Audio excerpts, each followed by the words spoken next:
वहीं उत्तराखंड में यूटीयू परीक्षा का प्रश्न पत्र आउट करने के आरोप में एक सहायक प्रोफेसर को गिरफ्तार कर लिया गया है। देहरादून पुलिस ने शिवालिक कॉलेज ऑफ इंजीनियरिंग के सहायक प्रोफेसर आशीष पर कार्रवाई की है। आरोप है कि परीक्षा के पहले व्हाट्सएप के जरिए छात्रों के साथ महत्वपूर्ण प्रश्न साझा किए गए थे। पुलिस अब इलेक्ट्रॉनिक साक्ष्यों की जांच के साथ पूरे नेटवर्क की पड़ताल कर रही है। मुख्यमंत्री पुष्कर सिंह धामी ने नकल और पेपर लीक करने वालों पर सख्त कार्रवाई के निर्देश दिए हैं। वहीं प्रदेश सरकार ने साफ किया है कि युवाओं के भविष्य से खिलवाड़ करने वालों को किसी भी कीमत पर बख्शा नहीं जाएगा। पुलिस को एक कंप्लेंट दी गई थी जिसमें उनके द्वारा बताया गया था कि 7 और 8 तारीख को इनके आंतरिक परीक्षाओं के लिए जो प्रश्न पत्र निर्धारित था उसके लिए जो भी प्रोफेसर उनके द्वारा नियुक्त किया गया था उनके द्वारा परीक्षा की गोपनीयता को भंग करते हुए उस प्रश्न पत्र को अपने कुछ लोगों को लाभ पहुंचाने के उद्देश्य से उसके द्वारा वो प्रश्न पत्र लीक किया गया था। तत्काल जैसे ही यह मामला संज्ञान में आया था एसओ प्रेमनगर ने तत्काल पर अभियोग पंजीकृत करते हुए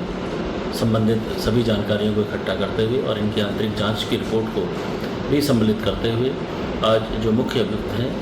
उनकी अरेस्टिंग की गई है और उससे जो आंतरिक सुरक्षा या आंतरिक परीक्षा की जो भी इनकी तैयारियों के संबंध में जो भी इनके तैयारियां थी या जिस तरीके से इन्होंने ये कार्य किया जाना था उसके सभी जो दस्तावेज हैं वो प्राप्त किए गए हैं। पर हमारे साथ ज्यादा जानकारी के लिए हमारे संवाददाता फहीम हमारे साथ जुड़ गए हैं। फहीम, जिस तरह से यूटीयू की परीक्षा का प्रश्न पत्र आउट किया गया तो इसमें अब फिलहाल आशीष नाम के जो प्रोफेसर थे उनको गिरफ्तार किया गया। अब क्या कार्रवाई की जा रही है और ये प्रश्न पत्र कैसे आउट हुआ, कितने पैसों में लेन देन की बात हो रही थी और क्या कुछ आरोप है इनके ऊपर?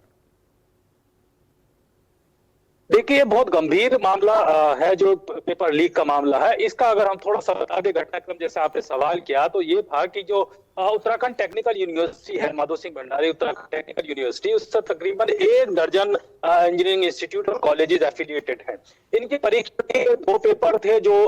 आशीष कुमार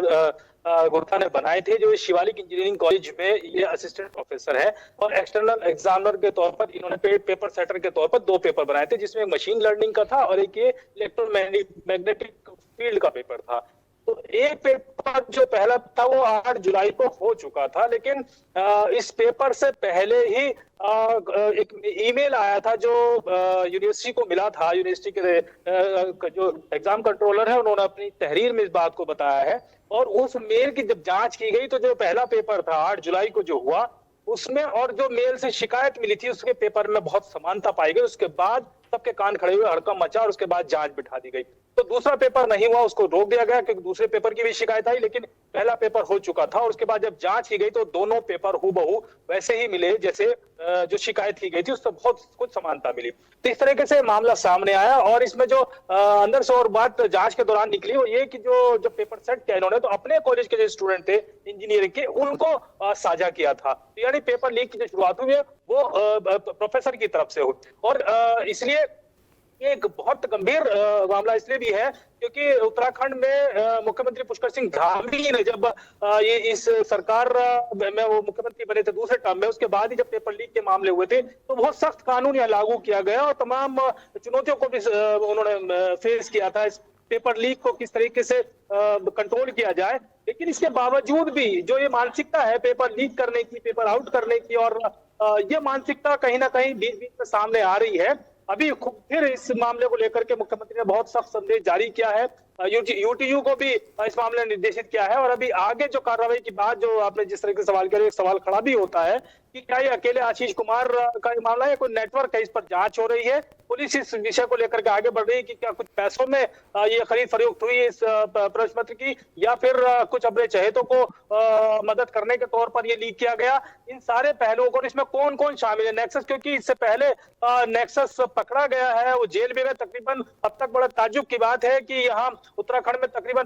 5 साल में 4.5 साल में 100 से ज्यादा नकल माफिया जेल जा चुके हैं, गिरफ्तार हो चुके हैं, उन पर कार्रवाइयां हो चुकी है और इसलिए ये अभी भी इस तरह का मामला सामने आना बहुत चौंकाने वाला है और कहीं ना कहीं इसको सरकार असहज होकर के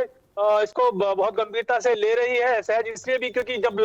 सख्त नकल कानून है और तमाम मुख्यमंत्री का लगातार संदेश है, और इसमें कोई दो राय नहीं है। जितने भी नकल के मामले अब तक सामने आए, उनसे जुड़े हुए जो जो भी कड़ियां जुड़ती गई है, वो किसी को बख्शा नहीं गया, किसी को राहत नहीं दी गई, सख्त कार्रवाई हुई है। सरकार के इस सख्त रुख के बाद भी अगर कोई इस तरीके की हिमाकत करता है, कोई प्रोफेसर, स्टेट प्रोफेसर या दूसरे लोग इसमें जुड़े पाए जाते हैं, तो अपने आप में गंभीर मामला है। फिलहाल जांच इस विषय पर चल रही है अभी, और जो बड़े सवाल भी खड़े करते हैं कि क्या ये अकेले आशीष कुमार गुप्ता इसमें शामिल थे या इनके साथ और नेक्सस को और लोग जुड़े हुए हैं जो पेपर लीक के मामलों से जुड़े हुए हैं, जिसमें महत्वपूर्ण जानकारी देने के लिए फहीम बहुत बहुत शुक्रिया। तो निश्चित तौर पर यह गंभीर मामला है कि जब कॉलेज का असिस्टेंट प्रोफेसर ही पेपर लीक में जुट जाएगा, उसमें लग जाएगा, तो ऐसे लोगों के खिलाफ सख्त कार्रवाई करने की जरूरत है।